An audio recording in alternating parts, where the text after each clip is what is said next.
Hello. As of recording, the 2026 Six Invitational wrapped up pretty recently, and as per usual this time of year, excitement about Siege is really at an all-time high. Watching FaZe lift back-to-back hammers may have even inspired you to consider competing, and that's what this video is going to be about. Ever since my last one, this topic has been very, very highly requested, so this video is going to be about making the jump from ranked into competitive Rainbow Six. I probably should have done this one first, but the other one was more interesting to me, so yeah. Anyway, first of all, this only applies to PC. I know console technically has a competitive scene, but Pro League is on PC, and I've never played console, so I'm just not going to talk about it. And second of all, I only really know the specific details about the North American T3 scene. I am from North America, so with that being said, all of this should apply regardless of what region you're from, but all of the examples I'll be using are going to be from NA, and when it's applicable, I'll talk about other regions when I can.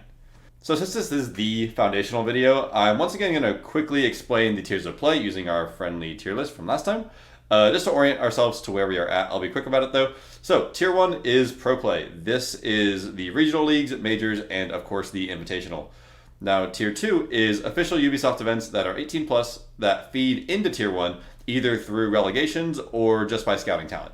Now, Tier 3 is community events that may get a few T2 teams playing during the off-season and tend to have larger non-official prize pools and some thought going into the production.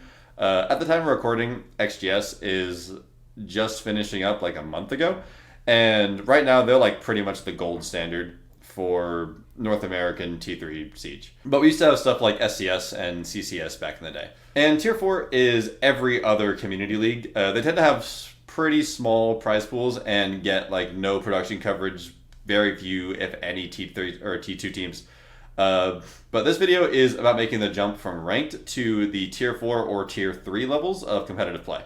But with that out of the way, let's get started. Alright, so we are going to be starting at the very, very beginning. You like the game, you play ranked, it's fun, awesome. So, if you want to get started with the competitive side, the very first thing you're going to need is a Discord account and a Twitter/X account. You can have your opinions about X, but it's just kind of where stuff happens in the comp seed, so you're going to need it. You can follow some notable people if you want, or don't, doesn't really matter. But at some point, you should eventually start making some connections with other players and community members in the scene. However, there are 2 accounts that you should definitely follow, 3 if you include myself at PresidentR6. First is R6NA Path to Pro. This is an amazing resource for finding out about upcoming events, but hence the name, this is only for NA. This account gives weekly recaps of ongoing events and puts out tons of links to help you get involved in these leagues. I recommend scrolling through their page and joining any of the Discord hubs that you see, and those will be useful to us later on. The next account is the Rainbow Class System, RCX R6. This is the place to go for all things competitive R6 nowadays. They're similar to the last account, but they also do updates for larger events in regions beyond NA, especially Europe. You can scroll through for Discords to join as well, but you definitely need to join the RCS Discord that they have pinned at the top. So you're going to click that link and go through the rules and get the roles and all that are relevant to you. And now that you're set up here, you can also look in the League Announcements channel to see a lot of upcoming leagues and tournaments. I recommend joining all the servers that you see for them because it'll be important later on. I'll also link some of the bigger NA, T3, Tier 4 servers in the description. So now that you're situated in all these league servers, you are going to need a team to play with. But you might be saying, all my friends are Copper. Who am I going to play with? Well, this is when you make your first LFT post. So first, LFT simply stands for Looking For Team. You'll probably come across LFP as well, which means looking for players, and LFS, which means looking for scrim. I'll save talking about scrims for next time, but for now, let's just get your name out there. So, we are going to scroll down to the Looking For Team, or LFT channel in the RCS Discord. This is where your LFT post will go. But, what goes into your post? Well, first, you are simply going to say LFT region, especially if you post this on X. That's why you kind of need the region in there. Then, you're going to put your age. It is especially important to note that T2 is 18 plus, and some of the other big T3 leagues are 14 plus or 16 plus, so It's good to let people know. Then you're going to put your preferred role. This is either entry, flex, soft support, or hard support. Right now, this is fine. There are more roles than this, such as like IGL or Lurk, but if you're new to competing, then these are honestly a good place to start. If you don't know your role for sure yet, that's also fine. Just put whatever you kind of gravitate towards in ranked. There are also lots of other resources on YouTube about finding your role. Next, you're going to put your availability in Eastern Standard Time. We use EST because it's just the time zone everyone in North America goes off of for competitive. It's just kind of the way it is. And obviously, if you're not from NA, then you're not going to use EST, it'll be something else. And then lastly, you are going to want to add any extra information about yourself. This can literally be anything. Maybe it's something like, I've been playing for a while and want to start competing in a serious environment. Or if like you speak more than one language, you should also include that, especially if you're from a region like Europe or Asia, where there are a higher number of teams speaking languages other than English. I'm making an assumption that everyone watching this video speaks English well enough to communicate with it in game. But obviously that's not necessarily true, and if it's not, then of course like don't put English as one of your languages. But all this is good enough for now. It's really that simple. At this point, you probably don't have a VOD that I talked about last time, but at this level, it's really not necessary to have one. Just put all this info into a few short bullet points. You could literally just copy someone else's post and change all the info if you want to do that as well. But now that you have your post, you're just going to send it in the RCS LFT open channel and post it on Twitter. Even if you have a brand new Twitter account and you get 0 impressions and no one ever sees it, it's fine.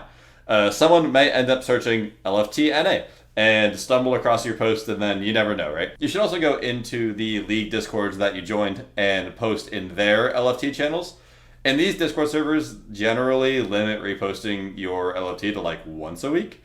RCS auto-moderates this, but other leagues are less strict. But just like, don't spam it, you're good. People will see it. Alrighty, so now that your post is out in the Aether, you pretty much just need to monitor your DMs and reply to people who reach out to you. If you see any other looking for player posts, you can always DM them saying, hey, I'd be interested in trying out for your team, and pasting your LFT to them. They'll probably ask you some follow-up questions and just like answer it to the best of your ability and be respectful of the time they're giving you.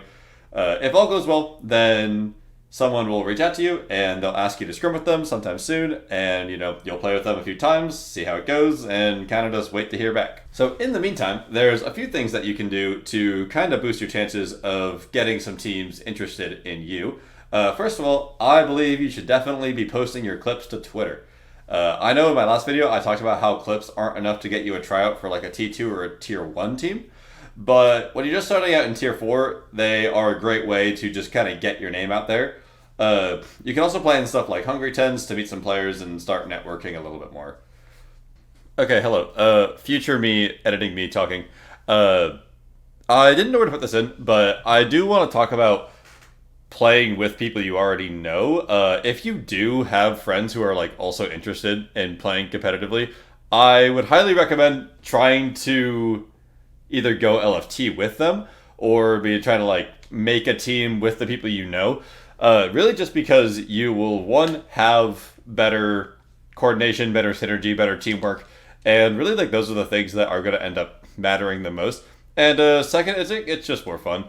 So if you do have friends who are interested in playing competitively as well, maybe you each make an LFT post, and then if you get any teams interested, you can always say like, hey, I have my friend, I would also like to try it with him if you need 2 people, or something like that. But yeah, I did want to talk about that because I think that making teams with your friends when you're just starting out is like a super good thing to do, and you should definitely try to if you have people to play with. But if you don't, then like, this is still great. You should do all this. But let's say that time goes by and you find a spot on a team.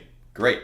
What do you do now? You and your team should go look on the R6 Path to Pro and the RCS Leagues announcements and find something that has an open qualifier soon.